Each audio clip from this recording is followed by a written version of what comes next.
1 interception and 2 forced fumbles, because he had 1 forced fumble and 1 pick last year, but I'm thinking he's going to have more opportunities at fumbles and maybe less at picks this year.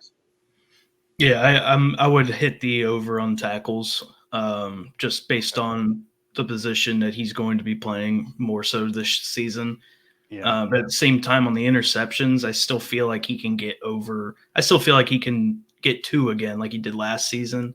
Okay. If he's trying to lure the offense and basically try to fake the quarterback out and play deeper than he anticipated, I think he can trick a couple passes right there. And that's just him playing strategically, not just moving around as a spear linebacker. So I think he can get more than 1 interception still at that role, but at the same time, his tackles will increase. His tackles should definitely increase. I mean, even going to Ben Cutter last year as a freshman, he had 50. That was kind of a traditional linebacker. They weren't as deep last year at linebacker. Reed Carrico, I'm going to set Reed Carrico's over under at 50 tackles as well. He pretty much had no stats at Ohio State. He's really, really hard to set an over under for, but he's a major conference transfer. I think a lot of the coaches have called him more of a depth piece, though. They know more than me, and they're going to be the one employing him. Is he used like people thought when he was transferred from Ohio State? Is he not? Over under 50 tackles. It's where Ben Cutter was, but this is somebody who was a 4-star recruit out of high school. He maybe should be higher. Yeah, I think that over under also is difficult because like Ben Cutter had 56 tackles, but then at the same time, it's just a tough situation when the coaches are saying already that he's going to be a depth piece. So depth piece isn't a good term. I mean, it's not. They're trying not to insult. That's not a negative term, and it's not like he's looked bad at practice. But that's not a term you want to hear for a guy you think is going to be one of your better players in August. Yeah. So I'm just based off of that. I'm going to lean towards the under on 50 total tackles. Okay. Josiah Trotter, he is somebody that last year could have had a major impact. Suffered a serious injury, missed the whole season. The coaches almost guaranteed now, looking back, he would have had an impact on that year. He is going to have a chance and an impact on this season, for better or worse. He looks bigger, stronger than everybody else out there. He looks like he's played for years. He looks like a beast. Over under 4 sacks for Trotter. It's also, I'm trying to be fair, it's hard to set an over under on a guy who doesn't have any stats because he hasn't played college football, but he looks ready to go right now. And he was around the program last year, even when he didn't play. Yeah, I think with Josiah Trotter, he's bound to have a great first season or official full first season with West Virginia. Yeah. I'm going to say the under on sacks, but at the same time, it doesn't mean I think he's going to have a disappointing or a down year for what the coaching staff and what the fans are expecting now. I think his stats are still going to look pretty, especially at his position. But I think 4 sacks in his first full season would be incredible. So setting the bar high and deservedly so. But I think the rest of his stats will look pretty, but I don't think he'll hit 4 sacks. I also think he's going to have an impact that is going to be off the stat sheet too. He's going to have such an impact of being someone the other team's going to have to scheme against and be aware of. He might be able to catch people off guard early in the season, although Penn State should certainly be well aware of them because he was around their base and their recruiting base. It's hard. I almost want to go push or under 2 on the sacks. That's a higher number than people think. This isn't the NFL. This is a college season. Look at a guy like Lee Copa. That's really where he was, and he was the top kind of guy at that spot for WVU. No, he's not a perennial NFL player like some believe Trotter will be because his family got there, of course. Certainly his dad had a great NFL career, and he has that lineage.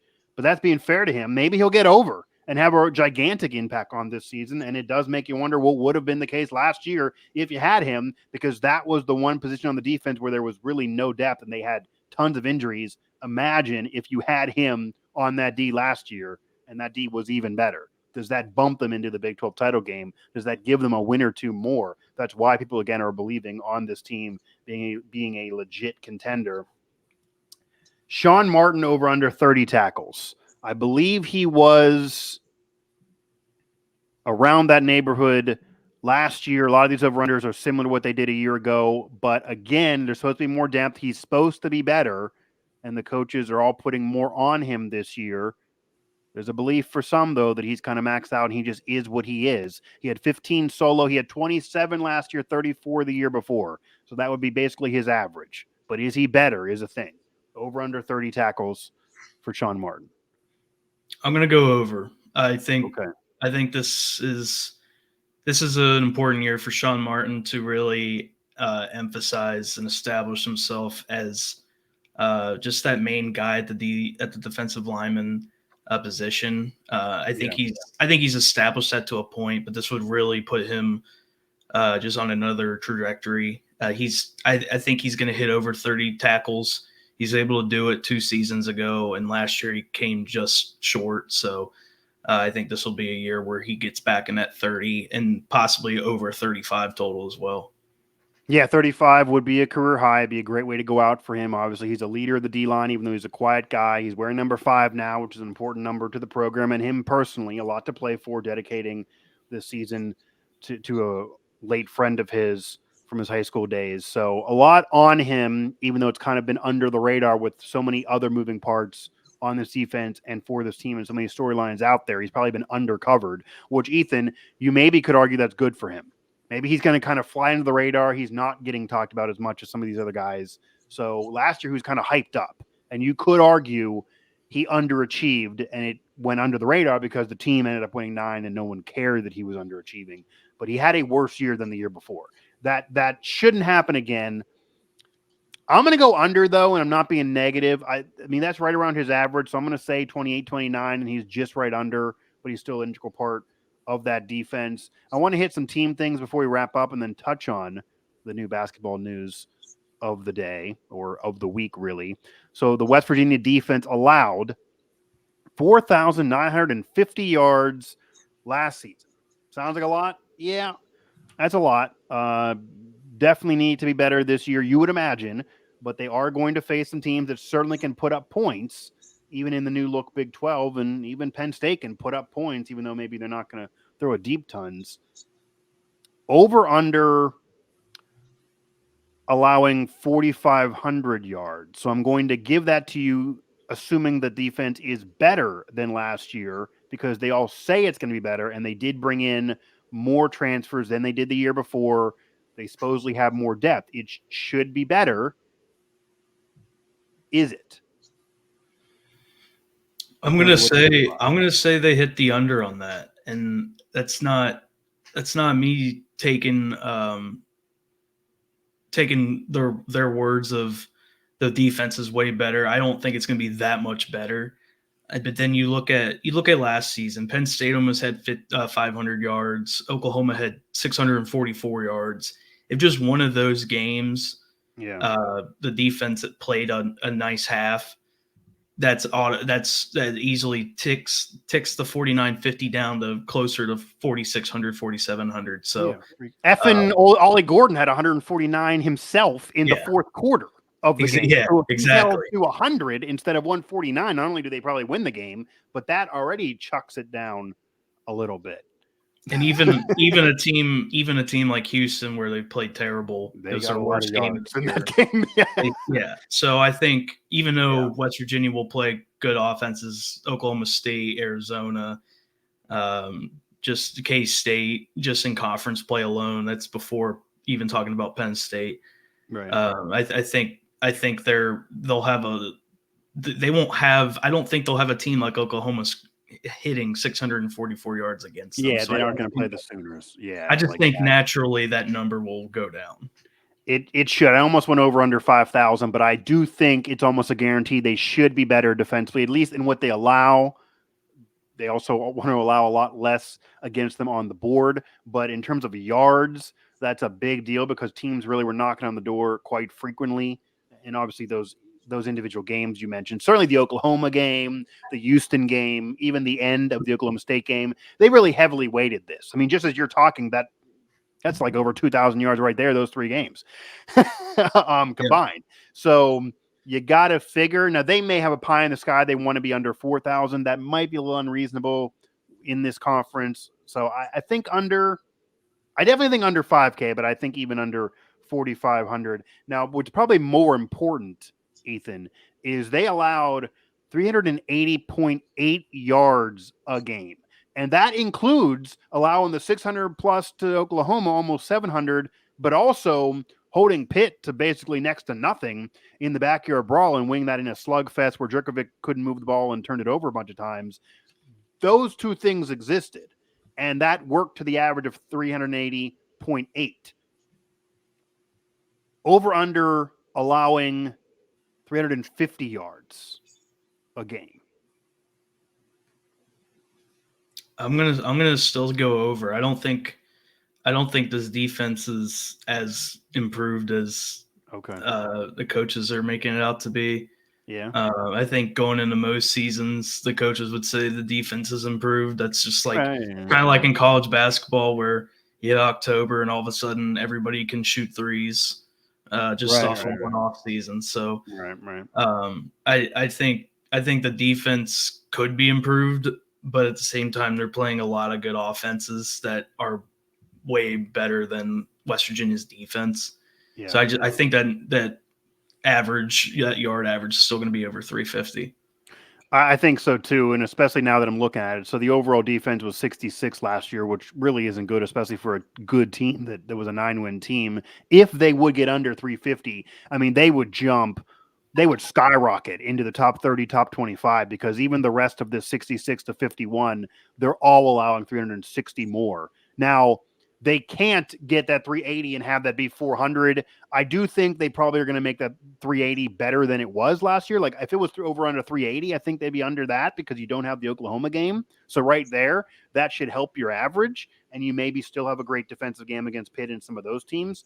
But 350 is a bigger jump than it may look. So yeah, I think they're still going to be over that. Maybe it'll be around where it was last year. Maybe a lot of these numbers will be around where they were last year. It'll be interesting. A lot of pressure, a lot of conversation about Green, where he ranks, whether he's getting respected or not, whether the team should be in the preseason top 25 or not. A lot of that is being discussed right now, Ethan. And I almost feel like the defense is being overlooked and almost being undercovered nationally. Like the issue for this team, to me, they're going to score points whether Green's better than he was last year or not. Points are going to be on the board. This is not going to be a Jared Dagey 3 points a game type of thing. It's not. They're going to score points. The issue will be, does the defense play well enough that they can legitimately win a conference or not? The defense needs to be better for them to really get to that level, and the defense can hold this team back. That is a real thing that is not being discussed now, but when we get into week 3, when we get into more of the season, certainly into Big 12 play, the defense will start getting exposed for who they really are. And it could be better than I'm thinking they're going to be, or it could be that they're just the same, or they're maybe not as great because they are losing a consensus All-American, even though Garnet Hollis is still really good. We will see. But the defense is a major question mark here. There's depth. They can deal with injuries better. But are they really better? And that could hold the team back if they're not. So that's a major talking point that we're gonna see, and we're gonna certainly see right away in week 1 because Drew Allard's seen this team. He knows how they're going to play. He's seen the coach and the play calling. You could argue Penn State should be better against West Virginia as well. That's another thing, Ethan. As you know, a lot of West Virginia fans, I'm sure you're hearing it too. Oh, well, West Virginia's going to be better because they've seen Penn State already. They already know Franklin in the play. It's like, okay, it works both ways, doesn't that? Yeah. Doesn't that work both ways? Yeah. I mean, Penn State should be better too. They kind of have some film to watch as well, even though there are some differences a little bit. But this is basically the same Mountaineer team from a season ago. Now, before we end this show, the basketball program did jump into the news a little bit to disrupt the football team for maybe 20 minutes as they hired a director of operations. This is a younger person in that role that recently played than maybe some would think, maybe kind of used to this role being somebody who hasn't played in a half decade at least, former guard out of Drake.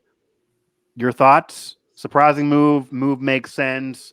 Does this mean anything? Does this role even mean anything? Because not every program has this role mean as much. It is some of the least surprising news of the offseason. I think Darren DeReese likes it's early on. It's pretty obvious to figure out. He likes his own type of guys, which every coach does. But with Darren, it's a lot of the Drake connections or a lot of the Midwest connections that he's built through his 2 decades of coaching so far. So having a guy that was a GA last year on his staff who played 5 seasons with him under him at Drake. Garrett Sturtz is going to come in, be a director of ops right away with West Virginia. That's not a surprising move, but I think having another young guy in there, he's helped out with off-season player development before. I think that's important. So having another young person in that building really helps them, because now you look at that coaching staff and it's totally different from having the same staff under Bob Huggins and having familiar names under Josh Eilert for the 1 year. Now you look at that staff, there's absolutely no West Virginia or WVU connections mixed in there, and that's interesting. And it makes sense, as you said. Darren DeVries is not trying to appease West Virginia connections as much as making sure he has his guys. He's the coach. And you know that when you bring in an outsider, Darren DeVries didn't have any connections either. You're probably going to get a whole staff without connections because that's what he's used to. He hasn't been around West Virginia. He's been around all these other guys. You want him to be comfortable and have his guys. Like if you're hiring Darren DeVries, you're getting the Darren DeVries package, which are all his boys. You got to expect most of them are coming. It'll be interesting what this does for recruiting. I mean, his title doesn't have recruiting in it, but as you kind of mentioned, a young, recently former player, that was what people wanted out of McCabe a year ago, that maybe he still could offer Gottlieb at Green Bay and in the future, and people wanted him to stay around to West Virginia. It almost feels like this kind of similarly replaces that, where you had a recent young player that could be friends with recruits and connect with them on the same generational level where even Darren DeVries could not. Even a Butler could not, because he was a decade plus removed. Schertz now can. I mean, he just finished playing. He's more just out of it. He's around the same age, maybe only a year or two older than some of the current players, and maybe only 2 or 3 years older than some of the recruits possible. Does that vibe make sense to you? Does that kind of fit that? Yeah, 100%. Because now you have a Garrett Sturtz, you have a Nick Norton, you have 2 former Drake players on staff. They're similar in age, with just connecting with this younger generation. I think Jordan McCabe did a great job with Josh Eilert's staff with that. And I think that's kind of what Bob Huggins' staff lacked for a few years there. 100%. Especially Larry Harrison's great, but he was not connecting with a 19-year-old. Let's put it it's totally different now.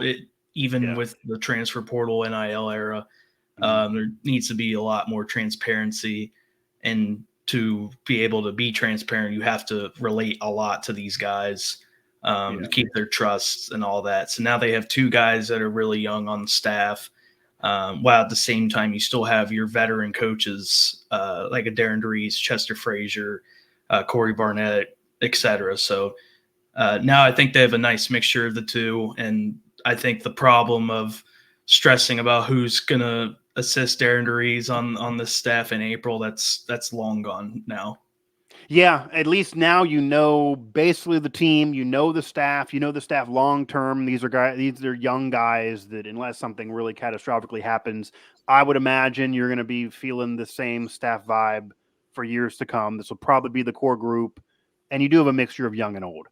Yeah, for Huggins for a while, it was basically all old. It was his boys that had been there forever. Even Eilert, who's not really an old man, he had been with Huggins forever, and he's still a generation older than the kids he was coaching or recruiting.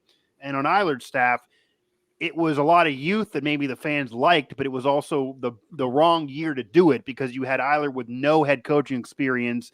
He needed that staff would have been perfect under Huggins, a Hall of Famer who could have said, you do this in this situation, you do this here, and let them all be molded to be better in the future and learn under him. Eilert needed to learn too. So they didn't have anyone to ask the question of, hey, what did you do when you were in this situation? In the past, Eilert never was in that situation as a head coach. Darren DeVries is now an experienced coach. So is Chester Fraser, and a lot of these guys can relate to the current players and recruits. So I do think it's a perfect blend. The issue that you've been touching on and pounding the pavement on that everyone knows. The only issue that really exists still that could kind of ruin the year, it's a very small team. So we'll see if that is a problem or not. There's really no depth big-wise. If that doesn't get rectified, that could be the problem. But outside of that, it seems like DeVries kind of hit everything he wanted to hit, staff and the rest throughout this offseason. That'll do it for this edition of the show here. Once again, like and subscribe Mountaineer Report on YouTube. You can also find us everywhere you get your podcasts. That is Apple, Google Play, TuneIn, etc. You can also find our coverage at WV Sports Now, and that football season, it really, really is inching closer to kicking off. I think the anticipation is there. These over-under games are fun, but I was just saying to somebody in a meeting 20 minutes ago, eventually we got to stop the talking, and it's about time to figure all of this out, and that's what's going to happen here August 31st and then onward from there.